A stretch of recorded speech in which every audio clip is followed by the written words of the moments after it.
Democratic Senator Claire McCaskill went on Fox News Sunday, and she responded to Donald Trump claiming Obama founded ISIS. Let's watch. I mean, he isn't criticizing or in any way denigrating the work of the military. He's saying that President Obama and Hillary Clinton made some bad decisions that have led to the present situation. Well, there's a lot of reasons that ISIS rose up. One of them was a status of forces agreement known as SOFA that Bush negotiated. We couldn't leave our troops in Iraq, even if the president wanted to, because the parliament in Iraq was refusing to give them immunity. Now, Trump probably thinks the SOFA, the status of forces agreement, is a gilded couch at Mar-a-Lago. He probably doesn't even know what SOFA is. But that was a very relevant part of this.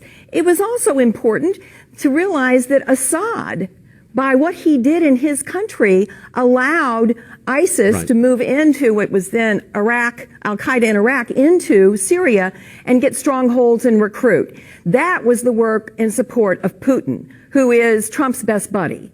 So you can say Trump and his friend Putin are the founder of ISIS, which probably would be more accurate than calling out the commander-in-chief in that way. Stop. Stop. You sound like a moron, because you are. So think about it. Donald Trump goes out there and, basically stabs himself in the gut repeatedly. He's like, Obama founded ISIS. He founded it. He's the founder. He founded it. Crooked Hillary, co-founder, co-founder, co-founder. Says it over and over and over. When Trump goes and does interviews, people offer him an out and give him nuance. Hugh Hewitt was like, I get what you're saying. They created the vacuum and, maybe armed the wrong people, yada, yada, and bad decisions led to rise in ISIS. He's like, no, wrong, founded. He founded it.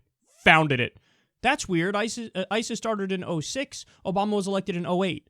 The fuck are you saying he founded? It doesn't make any sense. So he says egregious, horrible, disgusting, dead wrong things. How does idiot Claire McCaskill decide to rebut that? She goes out there, she's like, oh yeah? You founded ISIS. Donald Trump founded ISIS.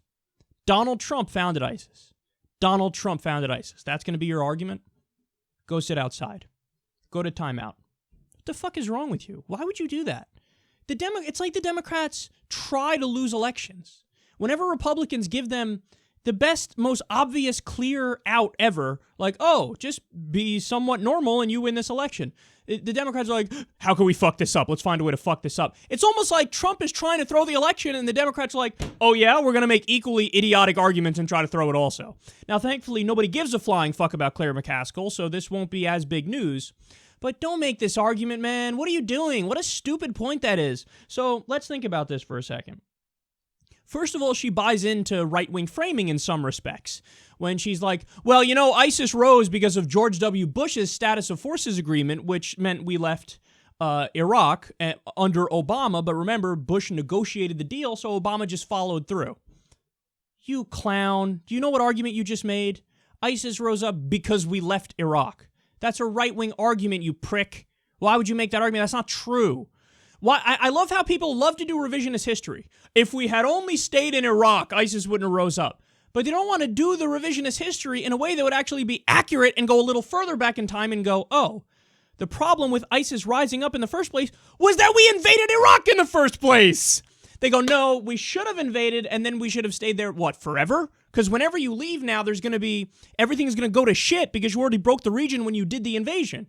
You toppled the authoritarian strongman, who was a terrible guy, but he stabilized the region, and then made it so that a worse monster and a worse group comes up, fills the void, and, like I just said, makes it worse, is a bigger problem. But she buys into the right-wing framing. That's right, we got out of Iraq, that was the problem. No, we got into Iraq, that was the fucking problem. So she starts off by buying into right-wing framing, and then what does she do?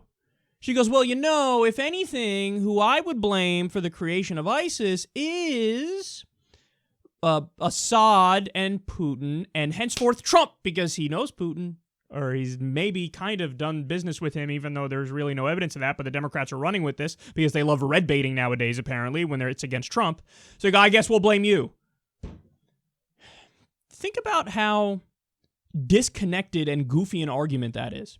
The United States has funded Saudi Arabia for all this time, a Wahhabi government, same ideology as ISIS. Saudi Arabia has funded many of the Syrian rebels, who are Islamists and jihadists. We have also trained and armed some Syrian rebels, and guess what ended up happening with them? We thought we found the moderate rebels. Soon as they got into Syria, they turned over their guns to al-Nusra, who was al-Qaeda in Syria.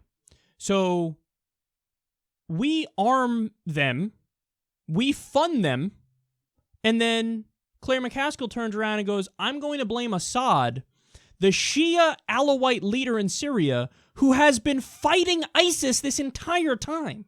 He's been fighting jihadists and Islamists. Now, you could dislike him for other reasons, and you can say his civilian casualty, rate is too high, and I would totally agree with that. But when you say, I'm going to blame him for ISIS, that makes absolutely no sense. Russia, same thing. The idea that, oh man, it's like they've been on the side of ISIS all along. They created them. They are fighting them, and they've been the entire time. Now, the U.S. has fought them at times too, but understand that's also after we happen to, arm them, or at the very least, arm jihadists aligned with them. So, but no, truth is irrelevant because she just wants to blame the people that she wants to blame. In other words, she's pulling a Donald Trump. I somehow want to blame Vladimir Putin and Assad, even though they're fighting ISIS. And we've armed jihadists and Islamists and Syrian rebels in the region. I somehow want to blame them and Trump, so I'm just going to throw their names out there and say, aha, you're to blame for ISIS. That makes absolutely no sense. And Trump's argument is actually more correct than her argument. Trump's argument is still utter bullshit because, again, ISIS was founded in 2006. Obama was elected in 2008. You can make the claim his policy decisions made things worse and created more jihadists. I would make that argument. So that's a true argument, but that's a different argument from he founded it. But either way, there's a bigger grain of truth in the idea that Obama's policies made ISIS worse than the idea that you blame Assad, you blame Russia, and you blame Trump for the rise of ISIS. No, you blame Trump for fucking stiffing his workers and paying some workers less than minimum wage and being involved in 3,500 lawsuits and going bankrupt minimum 5 times.